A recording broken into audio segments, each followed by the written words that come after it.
Hello beautiful soul, welcome back to my channel. This is my channel from Japan, kabayan.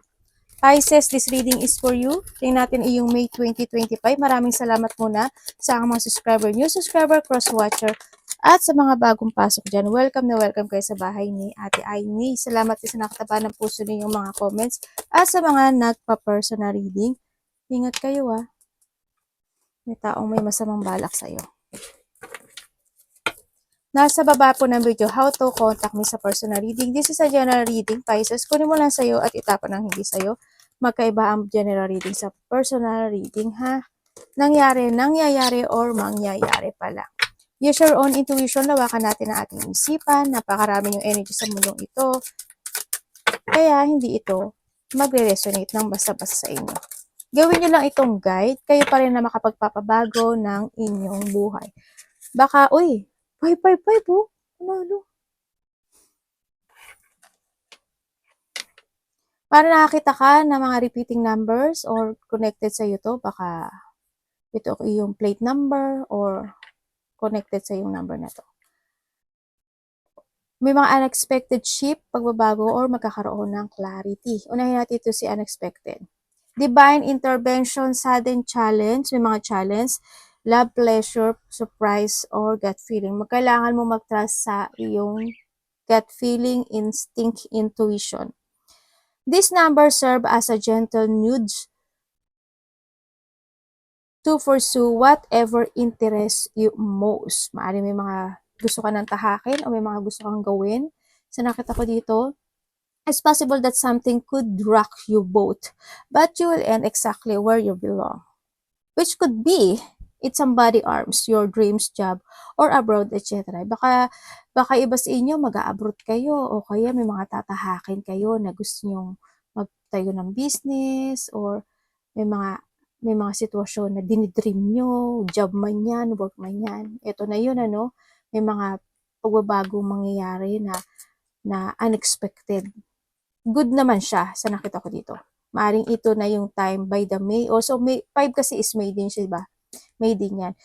And also, this 5 is the 10-10 din ito. Ibig sabihin, dreams come true talaga ito, para sa'yo. O kaya iba sa'yo, kung this is a love life. Ganun din, maaring magkakaroon ng mga unexpected situation o maganda siya, actually. O kaya may mga surprises, maaring makareceive ka ng mga gift or pagmamahal na galing sa iba or mga something happen na hindi mo aasahan. Clarity, maaari kakaroon na ng clarity sa'yo, Great transformation, yan, may mga major changes, opportunity, pace forward process. Ito na yun. Kakaroon na ng changes talaga. You aren't a victim or circumstances. Rather, you are the beneficiary of it. O kung inaakala mo na may mga bagay o sitwasyon, lalo pag nagkaroon ng conflict, o nagkaroon ng hindi pagkakaintindihan sa paligid mo o kung sino man yan, hindi yun dahil sa malas ka or hindi dahil sa you are not worthy. Ibig sabihin, isa ka sa tao na makapagbibigay ng clarity either sa sarili mo or sa kaharap mo o sa hindi mo na pagkakaunawaan na tao. Ikaw yung teacher or ikaw yung magbibigay sa kanya ng aral o kinakailangan mo pagpagurin yun. Pero nasa back mo naman si universe at si Lord, sa nakita ko dito. Life will be pretty dull. You will set yourself up for a success in the long run if you are willing to adapt to this shift. Kung willing ka, di ba? Everything is working out for the best.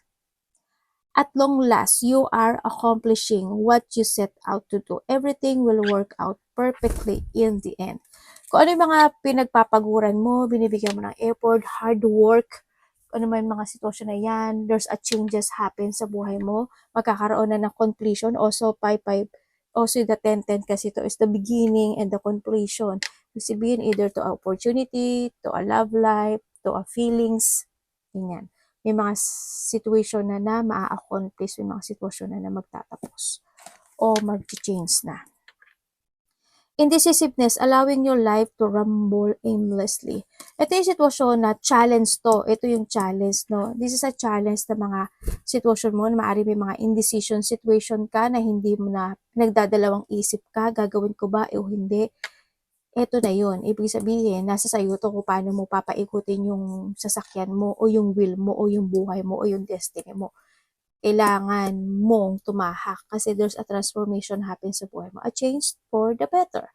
Ibig sabihin, kung ano yung mga challenge na yan, huwag kang magdalawang isip, pero you need to think wisely, no, and strong. Sa nakita ko dito, tandaan mo, ikaw ang magdadrive ng buhay mo. If you want to stop at magpipreno ka lang dyan at mag stay ka sa isang sulok, walang mangyayari sa'yo. Ikaw ang driver ng buhay mo para magkaroon ng better change sa buhay mo. Yes, by the May is magkakaroon ng mga changes happen sa buhay mo, no? May mga pagbabago, maaring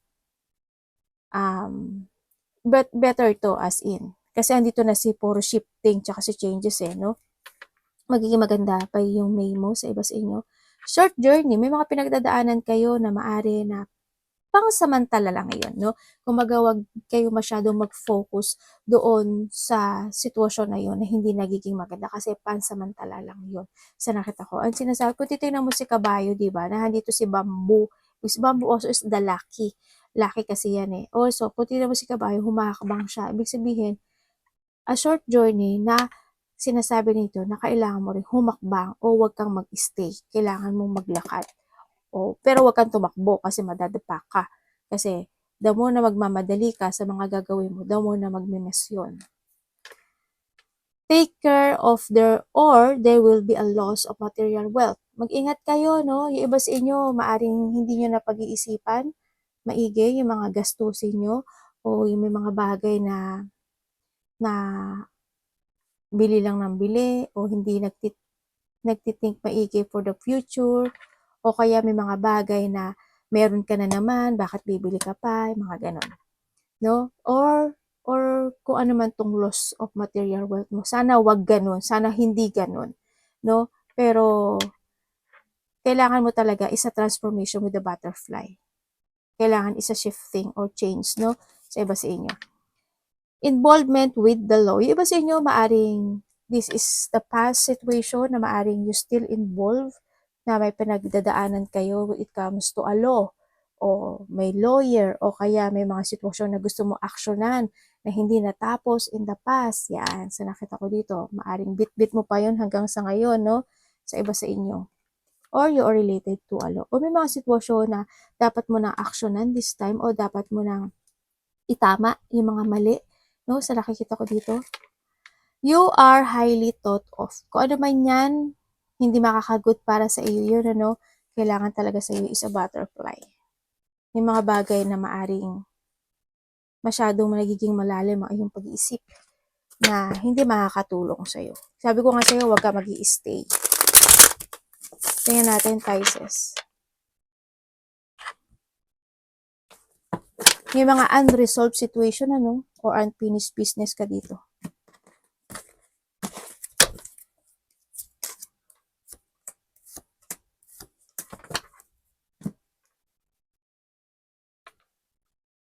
Okay, by the May, ang nakikita ko sa'yo, by May, siguro may marireceive ka na good news or maaring may marireceive ka na may hihingin sa'yo ng tulong or may tutulungan ka. O may tutulong pala sa'yo. Yun ang nakita ko. And then also, iba sa inyo is yun nga, may mga surprise or there's a pagbabalik ng lakas ng loob mo or a miracle happen. Kasi andito na rin si changes talaga sa'yo. May mga miracle happen na hindi mo aasahan na mangyayari pala yun. No, by this May. Yan, mga unexpected. Nagaano yung tenga ko palagi, nag-reading. Psyching, Japanese ko. Itong mga palaging nagaganyan yung tenga ko. Mas madalas na siya, hindi siya tulad dati. Na minsan lang. Sa nakikita ko sa ito, may mga i-daydream po. Siguro, daydreaming for a vacation or meron kayo mga vacation, ganyan. Meron ka na yung mga i-illusionin sa nakikita ko dito, optimism. And also, ingat ka, no, may tao na maaring kung this is a new love or karelasyon mo or kapatid mo o kung sino man ito na maaring matrap ka sa kanyang mga sasabihin, no? Or sa trabaho, maaring gano'n, di ba? Na natatrap ka sa kanila, na maaring ang galing-galing nila makipag-usap sa'yo, andun yung mga pambobola o andun yung mga sitwasyon na naa-attract ka sa kanila o any trap situation, no? Ingat ka. Or nandito yung ingat ka rin sa baka mabiktima ka kung iba sa inyo is maaring kung sana wag naman lahat ano, na maloko kayo sa pera. Sana wag, mag-cross finger kayo. Sana walang gano'n, ano, ako nakita. Pero mag-ingat ka, baka may sabihin siya sa'yo na magandang situation o magandang pananalita, matrap ka do'n, mabiktima ka. May mga pangliling lang o may mangliling lang sa'yo sa nakikita ko dito, mag-ingat ka pa rin. Siyempre, andito pa rin yung mga tao na nakadikit sa'yo na they willing to give you a love and support. Maaring kaibigan mo, kasamahan mo karelasyon mo, asawa mo, magulang mo, kapatid mo, kung sino man yan, no? Or there's a person ako na nakikita dito na magbibigay ng promises sa'yo or yung parang confirmation of assurance. O sige, ganito, ganyan, ganon, ganon. Pero katabi niya kasi si Trap no? Medyo worried ako dito pagkatabi niya si Trap. Kahit hindi niya katabi, kung nandiyan, pero nahandyan kasi siya. Lumabas kasi siya. Ingat kayo when it comes to accident, no? Hindi naman sinasabi na lahat kayo, maaring mahiwa ka lang, madapa ka, masugatan ka, or ma-injures ka, ikaw o malapit sa puso mo. Basta ingat lang, sana walang malaking accident na mangyari sa nakikita ko dito, no? Maaring sa'yo o malapit sa puso mo kasi ito eh.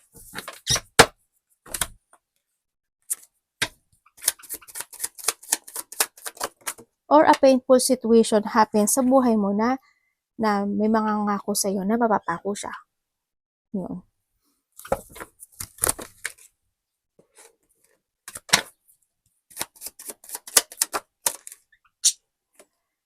Nako. Ito na nga. Eto na nga. Okay, nandito ka sa sitwasyon mo, sa nakikita ko dito, na may tao dito na magsisinungaling sa'yo. May tao na liar, dishonest, sneaky person. There's an offering, maaring any offering, bago, luma, or makaka-receive ka ng text message na kasi dito rin si Trick, maaring ito is tao na magsisinungaling sa'yo ha. May sneaky person, betrayal also. May iba dito is papababae, panlalaki. Or kung this is a kapatid or family member, kasamaan. Basta there's an may tao magsisinungaling dito. Mag-ingat ka pa rin sa nakikita ko dito.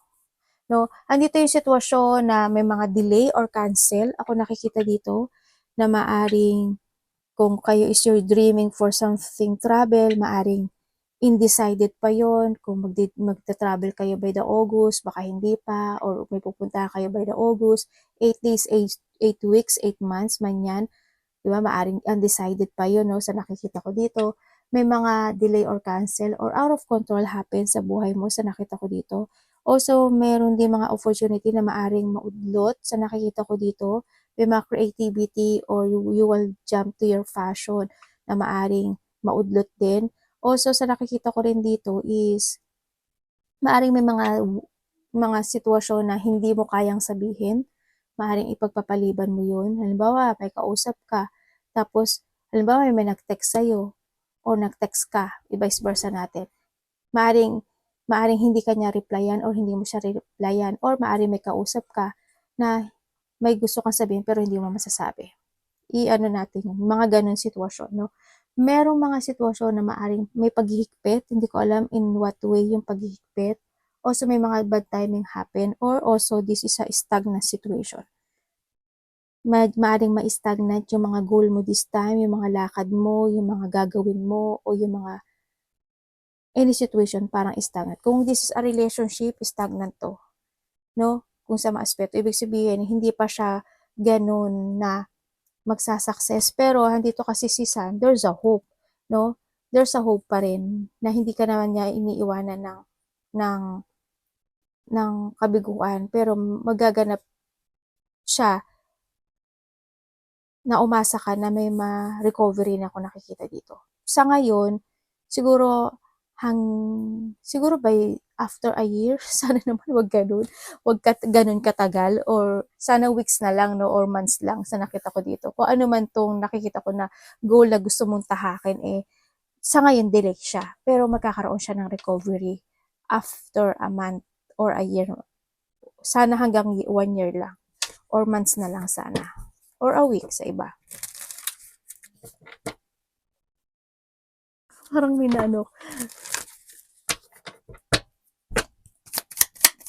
mga bagay na sitwasyon na i-daydream mo, sana ganito, sana gano'n, sana ganyan, na magiging hindi pa siya mangyari delay to magiging slow moving pa siya. Nagkakaroon pa siya ng progressing.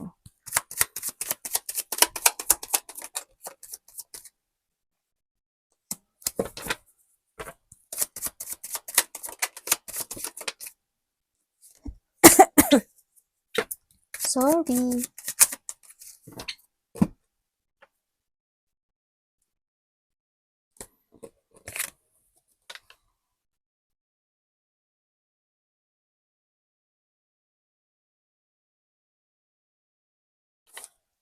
Nandito yung sitwasyon na nagkakaroon ka ng emotions dito. Parang you feeling emotions or someone dito na na natatrap sa kanyang sariling lungkot sa nakikita ko dito. Yun. Also, ang nakikita ko dito, maaring merong someone want to commit. Maaring ikaw or a new person is want to commit sa'yo. Maaring hihingi siya ng tulong sa'yo or ikaw ang tutulong dito. Or luma man siya or bago, hindi yung commitment na nakikita ko dito. Pero nakikita ko your trap no? Or may pagtutulungan ako nakita dito. Maaring may tutulungan ka. Bakit kaya may nakita ko dito na tao na parang nagkaroon ng distansya sa'yo? Or in a distance? Yun na nakikita ko. May travel ka ba? Parang may travel ako nakikita. Ay, hindi pa pala siya tuloy. Thinking for a travel. May mga sitwasyon na you are in a painful frustration or you feeling lost or you feeling trapped talaga. No, sa nakikita ko dito. Huwag ka mag-focus. Nagkakaroon ka ng self-imprisonment dito. Pero sabi dito, start a new beginning or mag-focus ka muna sa sarili mo.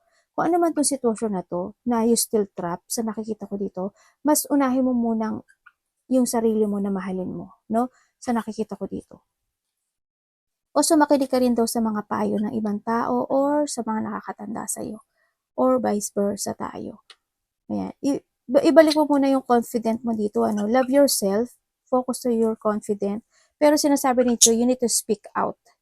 Kumbaga, kailangan mo rin magsalita dito sa nakita. Kung kailangan mo magsalita sa mga tao na para magkaroon ng pagkakaintindihan at magkaroon ng peaceful, gawin mo sa nakita ko dito. Mahirap man siyang gawin, pero pagtyagaan mo sa nakikita ko dito Okay na kailangan. No? Yung iba dito, there's an offering. Siguro may ikakasal. Siguro may kasal ako. May kasalan ako nakikita No? Congrats sa mga ikakasal dito. Or may tutulungan ka na tao na maaaring ikakasal sila or magkakaroon ng promises, ganyan. Or may tao dito na magulang na want to commit sa'yo sa nakita ko. Or may tinutulungan kang magulang.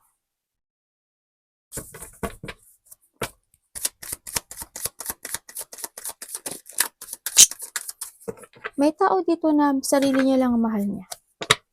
Yun ang nakikita ko. Kumbaga mas nagpo-focus siya sa sarili niya. Na maaring mas gusto niya kasama yung friend niya o yung ibang tao kaysa sa pamilya.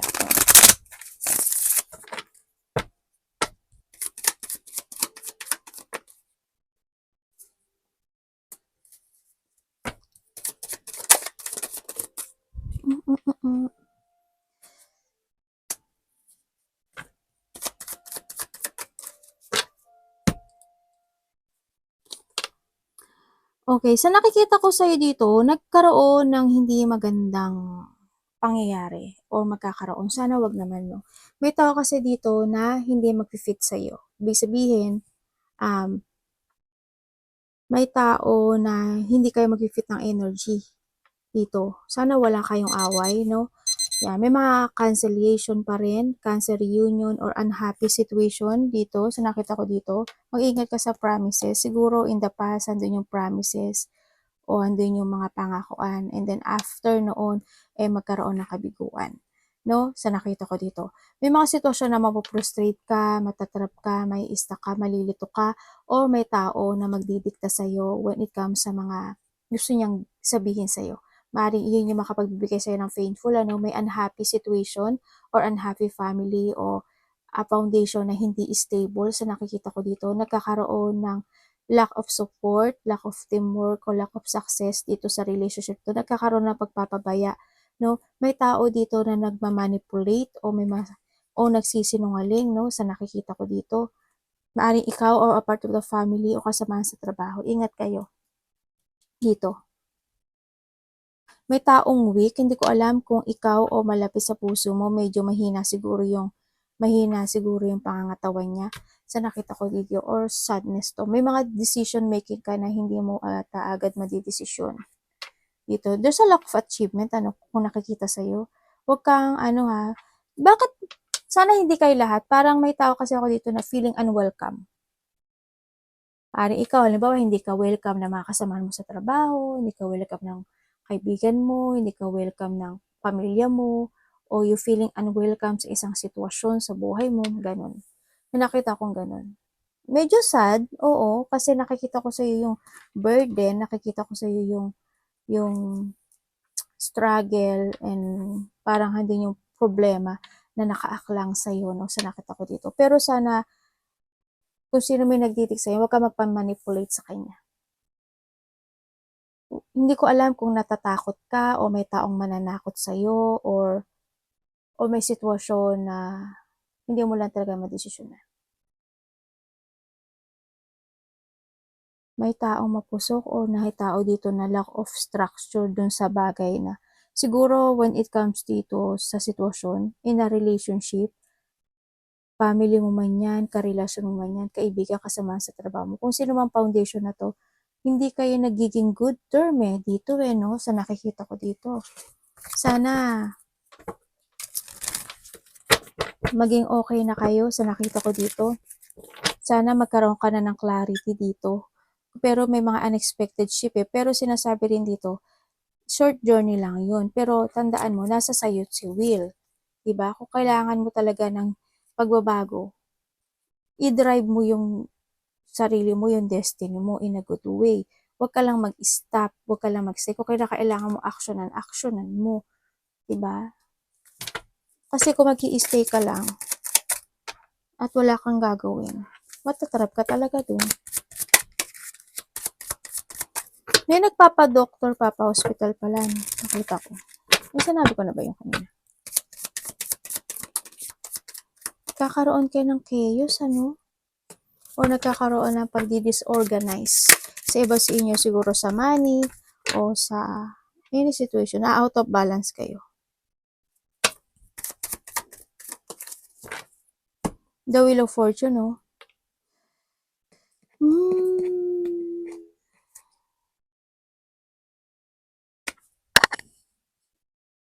Iba dito, na-overcommit kayo sa isang sitwasyon kahit na alam nyo naman yung tama sa mali.